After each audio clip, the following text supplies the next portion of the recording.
Welcome to Conversations Live. For more than a decade, we've brought you the best in books, entertainment, celebrity interviews, and current events.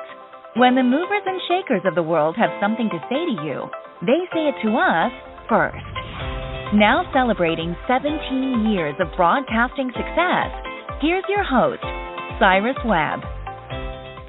And welcome back, everyone, to Conversations Live. I'm your host, Cyrus Webb. Glad you all could join us once again, both for our radio audience here in Mississippi at WYAD 94.1 FM and WYADonline.com. We're glad that you all could be with us.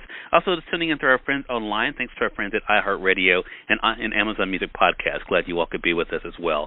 Well, for those here in the Magnolia State and also those in our listening audience, you all know that we just are still dealing with the effects of Hurricane Ida. So we know that hurricane season is definitely here and will be running through the end of November.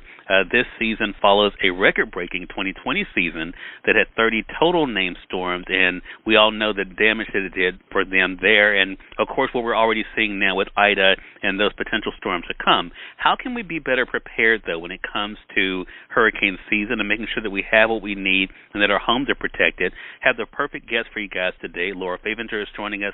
She's the Chief of Staff at the Insurance Institute. She's going to share with you guys some great tips, what they've learned from previous hurricane seasons, and how you all can prepare for the 2021 season.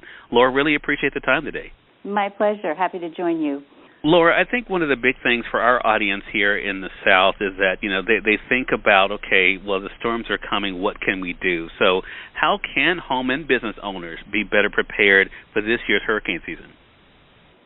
So the first thing is you really want to understand your insurance coverage. So what type of policy do you have? What amounts of coverage do you have? You want to look at something called the declaration page in your insurance policy. You got to pull that out or look at it online. Perhaps talk with your insurance agent and really go through it and understand, what do I have coverage for?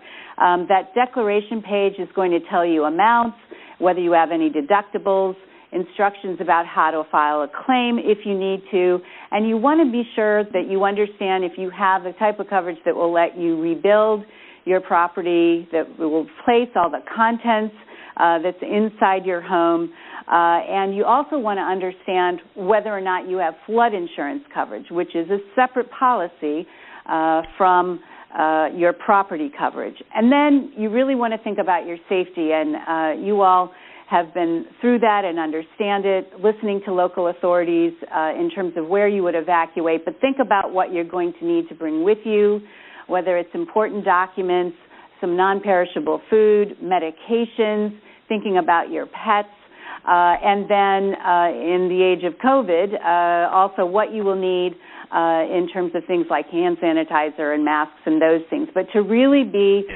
planful about what might happen in the event that you need to leave your home or that there is severe weather. Laura, you mentioned deductibles, and that is always a big thing. Of course, typically when we talk about that, people normally think about their automobiles. But when it comes to hurricane deductibles, what do our audience need to know about that so that they can make sure that they are prepared? Right, and that's going to be in your policy, so you definitely want to take a look at that. But in about 18 states along the Gulf and Atlantic coast, hurricane deductibles will appear in your homeowner's policy, and that amount is typically equal to between 2 and 5% of the insured value of your home, and that's the amount that you'll be responsible for in the event you do have to make a claim. That will be subtracted from the amount that is paid to you by the insurance company, and it's triggered basically when a storm becomes like a Category 1 or 2, but there are different triggers, so again, you want to understand what is in your policy. A standard homeowner's policy is going to cover any wind-related damage that takes place, and then a flood policy will cover flood-related damage. But it's very important that you do understand what kind of deductible you have, if any. Gotcha. So can you share with our audience and Laura some tips that both our home and business owners can take to help reduce their risk when it comes to strengthening their property as we're kind of looking at this hurricane season and preparing for storms? Absolutely, and some of these things are just common sense. Honestly, just walk your property, take a look at it, think about high wind and flooding, what kind of changes could you make or things you could shore up around the property to make it more resilient? Think about things like storm shutters, depending on where you live, wind-rated garage doors that can withstand a lot of wind, maybe some simple landscaping changes, have your roof inspected. That's always a good idea anyway, but there are great resources out there for tips about things you can do like that, such as our website, which is www.iii.org. Also, the Institute for Business and Home Safety has great recommendations on their website, which is disastersafety.org. And if you take a look at those, they'll give you some good common sense suggestions of things that you can do to make your property more resilient. There you go. So some great tips for our audience and a place for them to go for more information, as you heard Laura mention, iii.org, and we'll make sure that we link that up for our audience joining us online as well.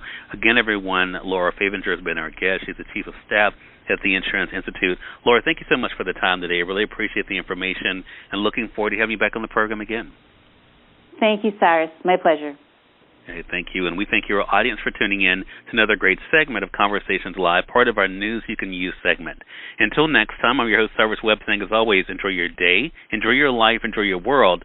Thank you all for choosing Conversations Live, and let's go make today amazing. Take care.